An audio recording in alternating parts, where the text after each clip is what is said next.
Hello dear students, NLM की next problem देखते हैं। ये एक रोड है जिसका मास है कैपिटल एम, पुली से कनेक्टेड है। दूसरी पुली से एक स्ट्रिंग आ रही है जिससे एक बॉल को टाई किया गया है। जो ये बॉल है उसका मास है 3 kg और जो ये रोड है इसका मास दे रखा है अपने को 2 kg। क्वेश्चन ये है कि ये रोड नीचे की तरफ आती है, मास किधर जाएगा? ऊपर की तरफ। तो उस सिचुएशन में ये जो बॉल है वो ए से बी तक जाने में कितना टाइम लेगी? Find time taken by ball from A to B. और ये जो लेंथ है ए बी इस रोड की वो अपने को गिवन है 1 kg। तो सबसे पहले देखिए अपन फ्री बॉडी डायग्राम बनाते हैं इनके, F B D of capital M. सबसे पहले इसका फ्री बॉडी डायग्राम बनाता हूं मैं। तो यहाँ पे ये जो स्ट्रिंग है यहाँ से ये बंधी हुई है इस जगह से, तो इसमें टेंशन कितना हुआ? T। इसमें भी टेंशन कितना हुआ? T। तो यहाँ टेंशन कितना हुआ? 2T। तो इस बॉल से जो स्ट्रिंग कनेक्ट है उसके अंदर भी टेंशन कितना हुआ? 2T। तो मैं FBD बनाता हूँ सबसे पहले कैपिटल M का।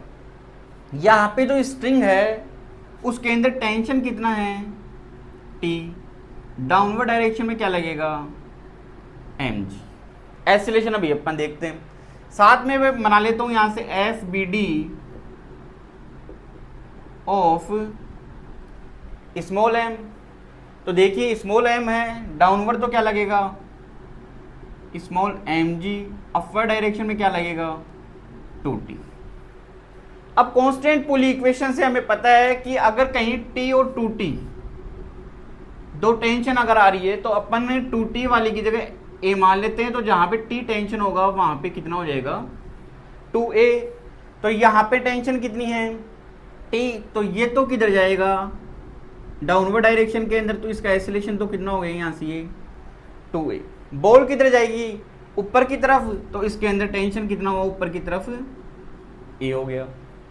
अब मैं इक्वेशन फाइंड कर लेता हूं। ये तो इक्वेशन इसके लिए क्या होगी? mg माइनस की t equals to m into 2a। Acceleration कितना है? 2a। अब कैपिटल M की वैल्यू कितनी है? 2। तो इसको लिख लेता हूं मैं 2g माइनस की t equals to 2 into 2a। इसी इक्वेशन को मैं यहाँ पे 2 से मल्टीप्लाई कर लेता हूं तो ये बन जाएगा यहाँ से 4g माइनस के 2t इक्वल्स टू 8a। इसको इक्वेशन दे देता हूं मैं फर्स्ट। अब ये देखिए ये किधर जाएगा? ऊपर की तरफ। तो ये हुआ यहाँ से 2t माइनस का क्या होगा? mg। m की वैल्यू अपने को गिवन है तो ये कितना हुआ? 3g equals to ma। तो ये कितना हो गया? 3a। इक्वेशन सेकंड दे देता हूं मैं यहाँ से। अब देखिए यहाँ से 2t से 2t क्या हो गया? यहाँ से कैंसिल हो। 4g में से 3g गया है तो कितना बचेगा यहाँ से? ये g और ये 8a और 3a कितना हो गया? 11a। g की वैल्यू पुटअप कर लेता हूँ तो a की वैल्यू निकल के आ जाएगी यहाँ से 10/11 मीटर पर सेकंड स्क्वायर। अब देखिए यहां से मैं न्यूटन की सेकंड इक्वेशन लगाता हूं, S equals to ut plus half at square. इस a को मैं a डैश मान लेता हूं। यहाँ पे u क्या है? यहाँ पे 0। तो s की वैल्यू क्या निकल के आ जाएगी अपने पास में? 1/2 a dash into t square. तो t की वैल्यू निकल के आई अपने पास में √2s अपॉन a डैश। अब s की वैल्यू तो अपने को पता है जितनी इसकी लेंथ है। तो s तो कितना हो जाएगा यहां से? ये 1 मीटर। लेकिन अब इन दोनों के बीच में रिलेटिव मोशन हो रहा है। ये डाउनवर्ड डायरेक्शन के अंदर जा रहा है, ये अपवर्ड डायरेक्शन में जा रहा है। तो इनका एक्सीलरेशन भी अपने को रिलेटिव लेना पड़ेगा। और ऑपोजिट डायरेक्शन में अगर दोनों हैं तो क्या होगा? दोनों का एक्सीलरेशन ऐड हो जाएगा। तो इसका एक्सीलरेशन तो कितना है? 2a। इसका एक्सीलरेशन कितना है? a। तो यहां से a डैश की वैल्यू कितनी निकल के आ जाएगी अपने पास में? 3a। a की वैल्यू अपने को निकाल ली अपन ने। तो a डैश इक्वल्स टू कितना निकल के आ जाएगा? ये 30/11। तो t इक्वल्स टू अपने पास में निकल के आएगा 2s। s की वैल्यू 1 हो गई।